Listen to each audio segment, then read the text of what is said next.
আজকে এই ভিডিওর মাঝে আমি কিছু কথা বলবো। ভিডিওটা পাঠান আপনার প্রিয় মানুষটাকে। যদি সে আপনাকে ভালোবেসে থাকে তাহলে অ্যান্সারটা দিবে।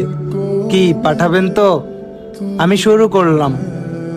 থাক না তোমার আর আমার মাঝে 1000 মাইলের দূরত্ব। মন তো জানে তোমায় আমি ভালোবাসি কত। হ্যাঁ আমি পাগল, কিন্তু রাস্তার পাগল না, আমি শুধু তোমার পাগল।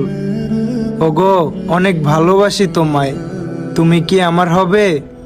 আমি তোমাকে আগে একটা কথা বলে রাখি, আমি কিন্তু তোমার জন্য মরতে পারবো না। কথাটা শুনে অবাক হচ্ছ জান? আচ্ছা আমি যদি না থাকি তাহলে আমার মতো করে তোমার এত ভালোবাসবে কে শুনি? আমি সারা জীবন তোমার পাশে থাকতে চাই। রাখবে কি তোমার পাশে? আমি সারা জীবন তোমার অন্তরে থাকতে চাই। থাকতে দেবে কি তোমার অন্তরে?